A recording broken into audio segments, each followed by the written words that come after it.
Do you think you're observant enough to solve these tough riddles? Let's find out. Here are 12 detective riddles only the smartest people can solve. Number 1. Empty cell mystery. Andy is put in a cell with a dirt floor and only one window. The window is too high for him to reach. The only thing in the cell is a shovel. He won't be able to get any food or water and only has 2 days to escape or he'll die. Andy can't dig a tunnel because it will take him much longer than 2 days to do it. How will Andy escape from the cell?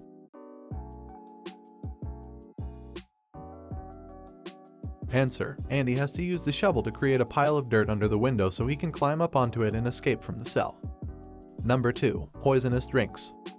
Marissa and Juliana went out for drinks together. They ordered the same drink. Juliana was really thirsty and finished 5 in the time it took Marissa to finish 1. The drinks were poisoned, but only Marissa died. How?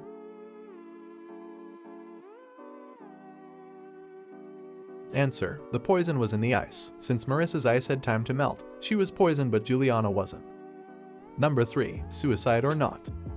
A dead female body lies at the bottom of a multi-story building. It looks as though she committed suicide by jumping from one of the floors. When the detective arrives, he goes to the first floor of the building, opens the closed window, and flips a coin towards the floor. He goes to the second floor and does the exact same thing. He continues to do this until he gets to the top floor of the building. When he comes back down, he states that it was a murder and not a suicide. How does he know that?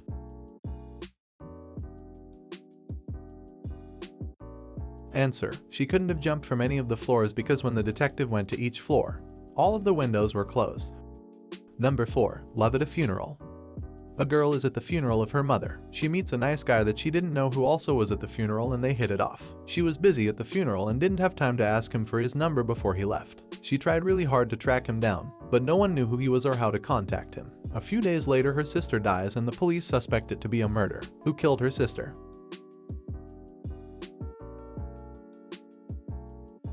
Answer. She killed her sister. She was hoping that if someone else in her family died, the man she met at her mother's funeral would show up again. Number 5. Stolen ring. Nicole went to the police to report that someone had stolen her vintage ring. When the police got to her house, they noticed that the window was broken. There was a total mess inside, and there were dirty footprints on the carpet. But there were no other signs of a break-in. The next day, the police arrested Nicole for fraud. Why?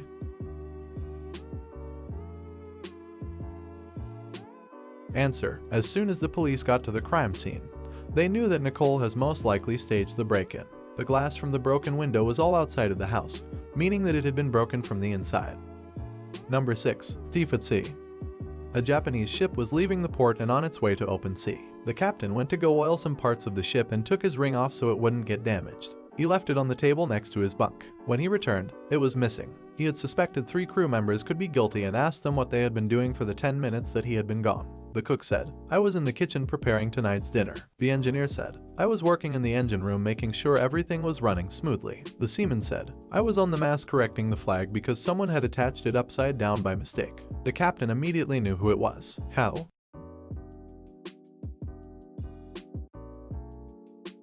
Answer. It was clearly the seaman. It was a Japanese ship and a Japanese flag is white with a single red dot in the middle. It can't be hung upside down.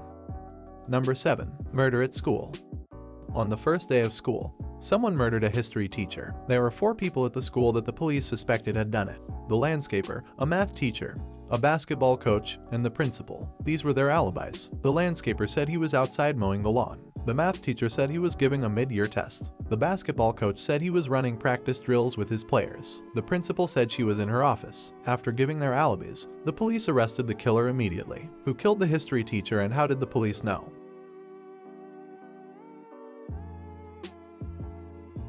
Answer. The math teacher killed the history teacher. He claimed that he was giving a mid-year test, but it was the first day of school. Number 8. Poisonous pills.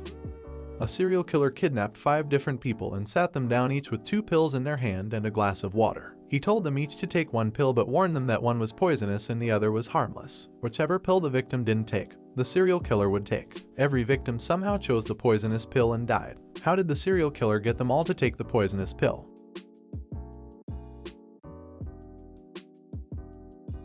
Answer. Neither of the pills was poisonous. The poison was in the water that all the victims used to swallow their pill. Number 9. Honeymoon mystery.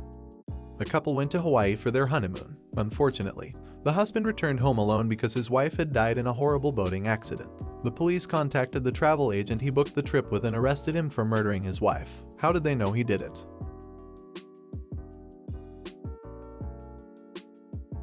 Answer: the travel agent revealed that he had only booked a one-way ticket for his wife. Number 10. Science case. A chemist was murdered in his own lab. The only evidence was a piece of paper that had the names of chemical substances written on it. The substances were nickel, carbon, oxygen, lanthanum, and sulfur. The chemist only had 3 people come by his lab on the day of the murder: fellow scientist Claire, his nephew Nicholas, his wife, and his friend Mark. The police arrested the murderer right away. How did they know who it was?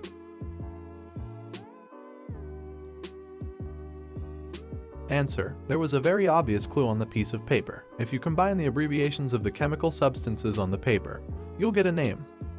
Number 11. Recorded last words. Try solving this challenging riddle. A man was found on the floor dead with a cassette recorder in one hand and a gun in the other. When the police arrived at the scene, they pressed play on the recorder. It was the man's voice. He said, "I have nothing else to live for. I can't go on," followed by the sound of a gunshot. After listening, the police knew that this was a murder, not a suicide. How?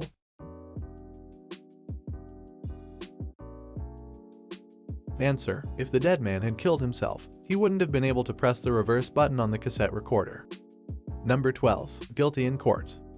A woman was in court for killing her husband. She said she wasn't guilty and that she dearly missed him. In the closing statement, the woman's lawyer stands up and says, "Her husband was just missing. Everyone look at the doors. He's going to walk through them in about 30 seconds. The entire jury stares at the doors waiting for this woman's husband to walk through the doors. The lawyer and the woman stare at the jury. The lawyer concludes by saying, "See, if you were so sure she killed her husband, you wouldn't be watching that door." The jury immediately gave a guilty verdict. Why?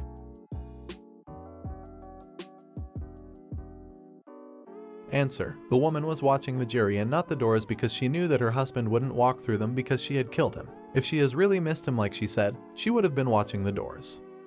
Thanks for watching, and don't forget to subscribe and smash the like button. If you want more videos like this, let us know in the comments.